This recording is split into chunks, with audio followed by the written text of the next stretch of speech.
Senator Roberts has the call. Senator Roberts. Thank you. I seek leave to add my name to this motion, and I wish to make a few comments. First of all, the people of Australia, congratulations, you've won. You won. You put so much pressure on the Uni Party, you won. They folded. 4 years ago, I came out against this bill 4 years ago, and it's been a slog ever since. That's when the Morrison Joyce Liberal National Party introduced it. And just make some comments there. This is a part of a package. Misinformation, Disinformation Bill, Digital Identity, Identity Verification Bill, under 16 banned from social media, Reserve Bank of Australia working on a digital currency that will be connected to a global digital currency. 5 components of a package towards social credit. Second point, that package is being put by both the major parties, Liberal, Nationals and Labor. Third point, it's connected to implementation of a similar package around the world in many other nations right now. It's led to the jailing of 150 people in the United Kingdom, the arrest and the arrest of 150 people in the United Kingdom with jail for some. In the United Kingdom, simply for making comments dissenting against the British government. This Misinformation Disinformation Bill had some worthy sections on regulating regulating the tech giants, but it was primarily about censorship and censoring the Australian people. One Nation supports a referendum to include freedom of speech, enshrine freedom of speech in our Constitution. One Nation supports legislation to mandate to enable free speech, to make free speech sacrosanct so that no state can trump it. One Nation wants to appeal 18C. This has come out of 18C, which is scandalous. There's some of the basics. I'll read components, part of my dissenting report on the Senate's inquiry into this bill. First of all, I thank the witnesses for their submissions and for attending the hearings. Many, many, many witnesses. Thank you, Australia.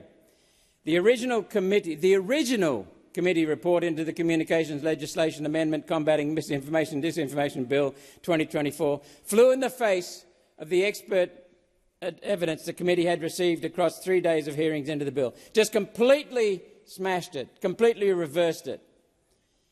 But with the tide of views, the torrent of views, the tidal wave of views from across Australia, the committee changed. Wonderful. A committee inquiry should not perform the function of gift-wrapping a decision which has already been taken. A committee inquiry should have the role of deciding if the decisions taken in the bill are correct. The first report did not do that fundamental thing. For three days, the committee heard from human rights advocates and stakeholders who all criticised this bill on human rights grounds and added warnings the bill would backfire. That's what the committee heard almost unanimously.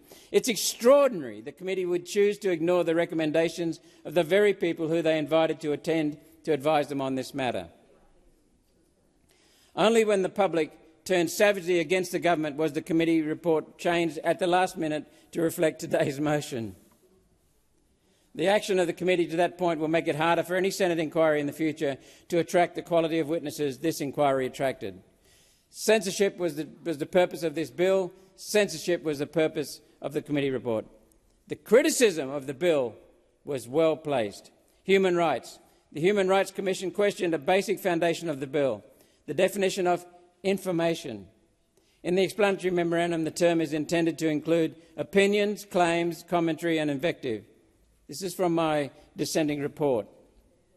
The Human Rights Commission stated, quote, "Considerable caution should be exercised before including opinions and commentary within the scope of information, as this significantly broadens the potential reach of this legislation and increases the risk of it being used to censor legitimate debate about matters of public importance." That is profound. That is a bedrock of a democracy. One nation, end of quote. One nation agrees with this concern. The bill misconstrues human rights as relative, indeed as subordinate to the need of government to suppress opinions they don't like. That's what you tried to do. That's what you tried to do. The Human Rights Law Centre recommended Clause 11E should be amended to reflect a broader commitment to human rights in the bill's objectives. They also recommended the Australian Human Rights Commission should be consulted on the development of codes. Consulted, that'd be nice. Several submissions related to the specific areas of misinformation. The Australian Medical Professional Society submitted, quote, "By centralising control over what constitutes medical truth in the hands of government regulators, we risk creating an even more Orwellian twist in a system that is already subject to manipulation by powerful interests, to further suppress inconvenient facts and legitimate debate. This would be disastrous not only for free speech and democracy, but for public health as well. People's lives depend on this, and you wanted to stop it." End of quote. By the way, the report failed to address a critical failing in the debate around COVID, namely that information presented as medical truth at the time has been proven to be wrong. Not only wrong, completely contradicting the reality, completely contradicting the truth. And information banned as misinformation has now been proven to be true, repeatedly. On the issue of COVID messaging, One Nation has maintained a contrary position to the government of the day since 2020. This followed expert testimony from multiple specialists, research doctors and whistleblowers, which contradicted the official narrative. The implication is simple. What is misinformation one day is truth the next. This is the danger in the government deciding what is and is not misinformation. The bias will always be in favour of the government's truth.